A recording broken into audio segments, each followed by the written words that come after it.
오늘 할 거는 팬데믹 이후에 주식 시장에서 이 베팅 스윙할 때 어떤 볼을 쳐야 되냐. 제가 그 표지에 이제 오렌 버핏도 넣어놨지만 그 야구 사진도 있잖아요. 오렌 버핏이 말할 때 주식은 야구와 달리, 그죠? 무한정으로 공을 받는 거고, 스트라이크만 치면 되죠. 그죠? 볼은 칠 필요가 없는데, 그러한 내용으로 좀 이야기 해보면 좋을 것 같고요. 팬데믹 이후에 조금 상황이 진정되면 경기 관련 기업은, 그러니까 이런 기업은 볼이라는 거죠. 피하고, 이 성장 전망이 견실한 기업은 스트라이크니까 치라는 소리입니다. 여기에 초점을 맞추자는 거고, 경기 관련주는 웬만한 그 사람 아니면 피하자는 거예요. 꼭 이거를 뭐 아예 배제하자는 뜻이 아니고, 자신 없으면 피하라는 거고요. 그런 의미로 지금 써놓은 거고, 볼을 쳐서도 홈런을 칠 수는 있잖아요. 그죠? 또 낮은 볼 좋아하는 야구 선수들도 있고, 약간의 높은 볼을 좋아하는 선수도 있고, 그러니까 꼭 볼이라고 못 치라는 법은 없어요. 그리고 스트라이크라고 다 치는 건 아니잖아요. 그죠? 약간 주식하고도 비슷한 느낌이 있고요. 그 타자의 능력이 좀 달려있기도 하죠.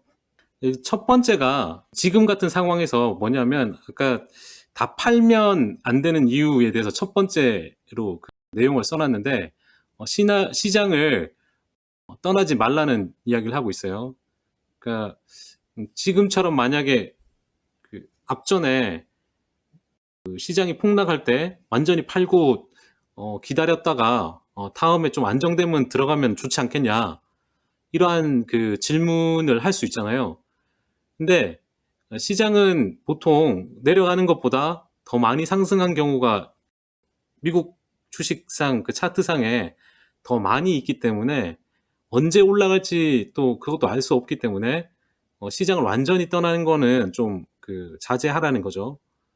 그게 이제 미국의 어떤 경제력 활력이나 뭐 혁신, 그다음에 인구 증가가 경제하고 강세장을 계속적으로 이끌어왔기 때문에 향후에도 꼭 뭐 100%는 아니지만 과거와 이런 경제나 경기 사이클이 마냥 또 완전 다른 스타일로 가진 않을 거니까, 그렇게 보면 뭐 포트 비중을 줄일 수는 있지만 완전히 팔아서 시장을 떠나지는 말라는 소리고요. 포스트 코로나 뭐 이런 이야기 하잖아요. 그 이후에 제일 많이 주목받는 게 뭐 IT와 헬스케어, 그다음에 이 백신 쪽이죠. 최근에 이제 백신 개발주들이 좀 강하긴 한데, 이 기업 모더나라는 기업도 최근 주가 흐름이 좋더라고요. 그러니까 이 기업도 뭐 백신 관련 업체들은 늘 관심권에 좀 뭐 둬야 된다. 이건 제가 하는 이야기가 아니고, 요것도 있고, 그 다음에 근데 이게 잘 모르면은 이거는 또 개발 확률 이런 것도 있기 때문에 자세한 내용을 모르면 좀 힘들긴 하겠죠. 어떤 희망 뭐 이런 쪽을 갖고 좀 가는 거니까 제 스타일에도 좀 안 맞긴 하고요. 저는 대신에 이제 뭐 헬스케어 시스템에 관련된 헬스케어 쪽에 이런 쪽은 좀 계속적으로 관심을 가져야 하고요. 그리고 마지막에 제가 이제 레저용 자동차로 써놓은 거는, 이번 사태로 인해서 항공 여행은 그렇게까지 쉽게 회복되기가 좀 어렵고, 대부분 근거리 여행을 좀 많이 이제 선호할 가능성이 높고, 그래서 이제 레저용 자동차 이야기를 주전에 한 것 같아요. 그래서 레저용 자동차 쪽, 이런 쪽은 또 괜찮게 보는 거죠. 두 번째는 이런 장에 너무 많이 생각하지, 그러니까 오버싱킹 하지 말라는 소리를 하고 있거든요. 너무 많은 생각을 하면 오히려 판단하는데 오히려 더 방해가 되죠. 그죠? 그런 게 좀 있고, 이 질문이 뭐냐면, 만약 지금 경기 침체로 가면 전부 포트를 방어주로 바꿔야 되지 않느냐. 그리고 고변동성이 아닌 그러니까 변동성이 낮은 종목으로 구성해야 되는 게 아니냐. 이렇게 하면서 막 포트를 어떻게든 이렇게 너무 신경 써서 이렇게 하지 말라는 거죠.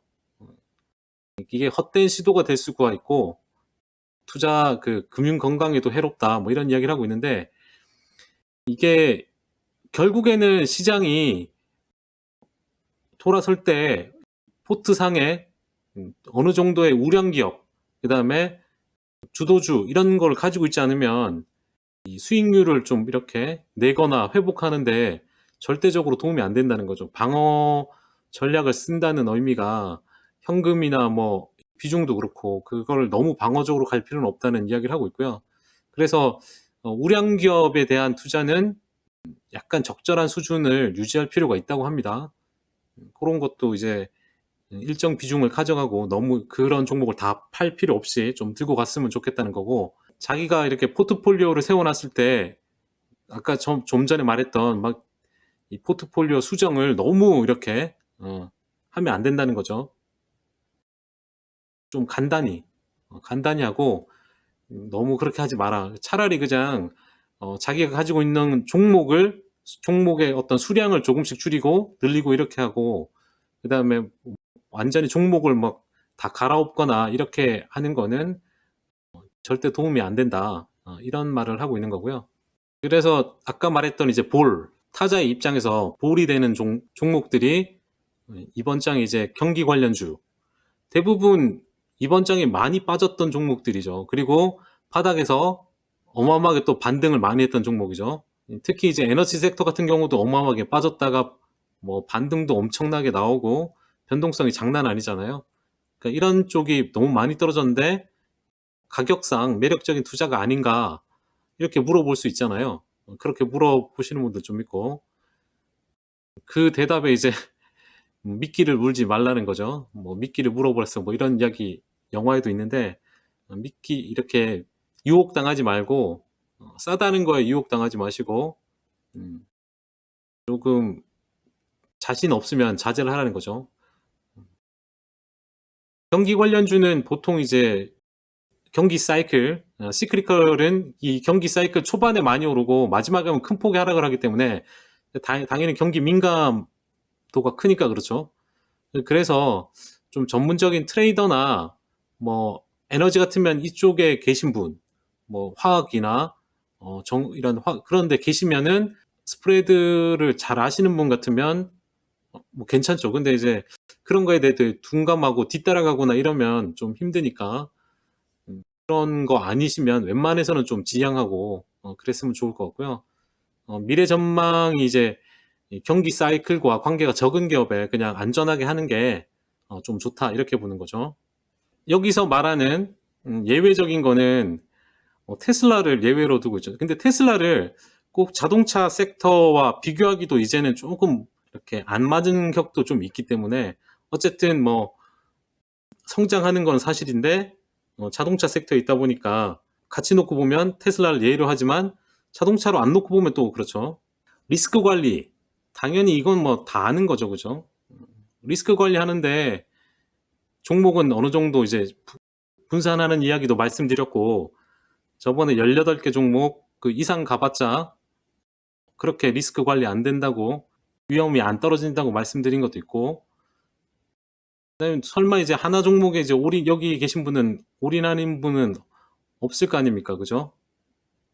요거는 뭐 기본적인 내용인데, 뒤에 이제 지금처럼 과도하게 비싼 가격에 사지 않도록, 이게 조바심이 나서 위로 막 따라 붙는 경우 있잖아요. 그거만 좀 조심하면 좋을 것 같기도 하고요. 그게 어떤 뜻이냐면, 뭐 바닥에서 올라오는데 거기서 10% 올랐다고 그걸 또 비싼 가격에 사느냐, 그건 또 아니고요. 뭐 52주 신고가에 뭐 계속 고가를 가면서 PER이 상당히 높고 상대적으로 고평가됐다고 그런 걸 말하는 거죠. 이게 또 비싸게 안 사는 것도 리스크 관리다라고 제가 이렇게 써놓은 거예요. 이게 뭐 수익을 내는 것도 중요하지만 그만큼 좀 싸게 사면 떨어지더라도 손실률이 좀 적잖아요. 그래서 어떻게든 좀 이 좋은 주식을 좀 싸게 살려는 노력은 좀 하는 게 좋겠죠. 다섯 번째는 스트라이크 기업, 그러니까 지속 성장 가능 우량 기업을 선호하자, 이거거든요, 결국. 그러니까 이런 기업은 당연히 이제 어떻게 확인하냐, 이렇게 물어보겠죠, 당연히. 그러면 이번 장에 제일 맞는 게 뭐냐면, 부채에 의존하지 않으면서 꾸준하게 높은 수익성을 보여주는 기업. 2019년하고는 좀 틀리죠. 부채 그때는 이제 레버리지를 일으켜도 되는 상황이었다면 지금은 부채 부분을 좀 감안해서 봐야 된다는 거죠. 그래서 이 대차대조표의 힘이 핵심이라는 거고 다른 때보다 부채를 자세히 좀 봤으면 좋겠다. 당연히 현금 부분이 중요하다는 거니까요. 그 예로 여기서는 이제 울타 뷰티를 들어놨어요. 이 섹터가 이 쇼핑몰 말고도 이제 뭐 외부 매장도 많고 이래서 여기서는 경쟁사인 뭐 메이시나 뭐 니먼 막스, 뭐 노드스트롬, CVS 이런 거하고는 조금 이제 좀 차이가 있다. 만약에 이제 뭐 메이시나 뭐 메이시스나 제이시페니가 혹시나 이제 얘들이 이제 파산하고 문을 닫게 되면 얼타가 수혜를 입을 가능성이 있다. 그러니까 이 얼타 자체가 부채가 적고 상대적으로 이제 현금이 있다고 지금 보는 거죠. 여기서는. 여섯 번째 그 성장주 선호하기가 뭐 핵심이죠. 여기에 종목들이 좀 있는데 성장주 선호하기를 세 가지 조건, 그러니까 세 가지를 좀 보고 있긴 하거든요. 그래서 그 첫 번째가 성장이 안정적인 기업, 스테이블 그로스한 기업을 선호해야 된다는 거고 거기에 이제 당연히 스테이블 그로스니까 사람이나 기업이 정기적으로 필요한 그 품목을 판매하는 거죠. 아니면은 매달 이렇게 서브스크립션 하거나 연으로 서브스크립션 하는 거. 그렇죠? 그러니까 정기적인 거나 뭐 이렇게 꾸준하게 되거나 아니면 경제 사이클 전반의 이익 마진이 일정하다는 거는 경기를 안 탄다는 의미잖아요. 그죠? 그렇게 보시면 좋을 것 같은데 그 첫 번째 기업을 허쉬 초콜릿 기업이니까 이게 그렇게까지 경기도 안 타고 네, 두 번째는 이제 잠금장치 제조업체. 요 기업이 이제 패스널이라는 기업이 있고 그다음에 타일러 테크놀로지라고 네, 소프트웨어 기업 요게 있고요.